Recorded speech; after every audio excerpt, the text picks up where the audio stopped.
is Carl Gohr. I'm from Brighton, Colorado. And that's all you need? All right. Yes. Okay, you need to tell us your name, full name, and your age. Okay, I'm Carl James Gohr, 76 years old. Okay, thank you all again for coming. I want you to talk with me a little bit about some of your family traditions growing up. I couldn't remember all that. It was always Christmas Eve. That's when we opened the presents. That's when the big deal was. Yeah. The Christmas program, Christmas Eve. What was your Christmas tree like? Did you have a Christmas tree? Oh, yeah. Yeah, we had a Christmas tree, but Yeah. wasn't anything unusual, just pretty normal. Yeah. Whatever you could put together. Like what? What did you put on the Christmas tree?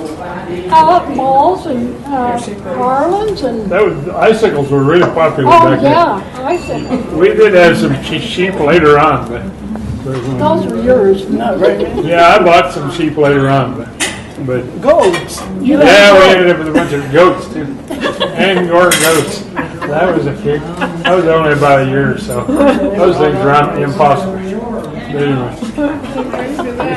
you know, being the youngest was the older siblings, I didn't associate with them all that much.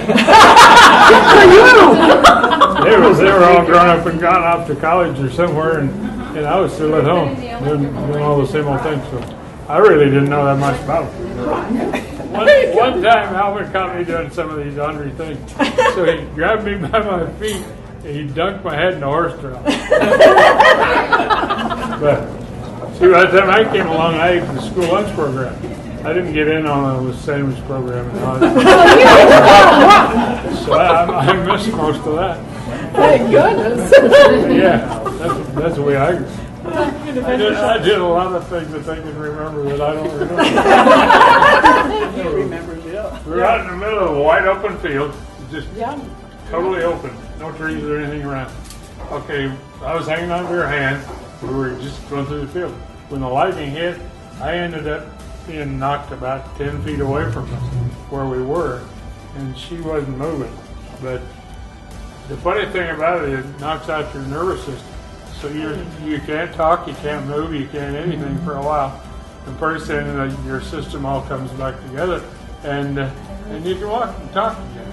And you can't tell anybody what's going on because you can't talk to them.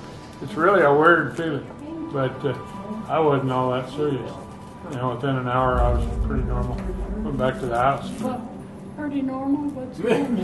Well, the only thing you find out later is it affects part of your body that you can't tell right away. Like I've got a heart valve that's been replaced. And they claim that could have happened, damage a heart valve, a mitral heart valve. And you could still function and never know anything's wrong with that particular valve. How old But anyway, How old are you guys? I was 8. I was 8. So, I was, well, I've been a couple of years younger. So yeah. I've been about 3 or 4 years. 4 years younger. so So you're only about 4 years old. yeah, I'm about 4 years old. So you don't remember a lot in 4 years. Yeah, it's pretty weird.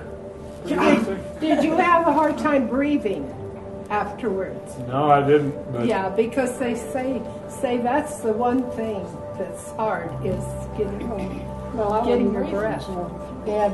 there you are, laying flat on your back. Can't talk to anybody. Can't move. Can't do And anything. he gave her And pretty soon it all comes back together. That's the same. I can remember getting part of the symptoms, but I never got serious enough to go to a doctor or anything. Your legs don't work and everything is normal, but you're not really in any pain. So I had a slight case of it, but Yeah, you were in pain. But You know, you could tell he had it because first thing in the morning he'd come running down the steps and it wasn't a normal run. You could tell by listening. It was offbeat or something. It wasn't quite normal. yeah, it was Yeah. not real serious. But No, and yeah, I got over it, but no. Nobody'd go to town. You don't go to town when that polio thing came along. Oh, no. Unless you absolutely have to, you didn't go to town. They couldn't come in. Okay, I can remember my mother. The only thing I can really remember is she was always busy, busy, busy. So I always had to go somewhere and find something else to do. She didn't have anything, to do directly with me. So he threw rocks. So we got along just fine that way. And Dad was always trying to get me big enough so I could do the farming. So as soon as he could teach me how to do whatever had to be done, why, I was out there doing it. And that's the way we operated. So that's the way life was for me. In the day and age when hay balers came with automatic knotters on them, Daddy was gone most of the time because all the neighbors had trouble with those knotters.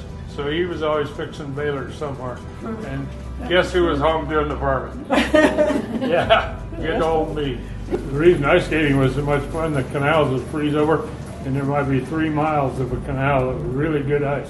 And it was really smooth and slick, and really a lot of fun. Oh, yeah. But, yeah, that's why we ice skated a lot. That's right. In that day and age, if you were the senior in high school, and you lived on the end of the bus route, you were the driver.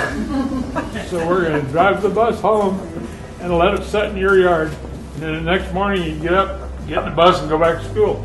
So the bus only has to make one trip rather than a round trip every day. You used to go one direction.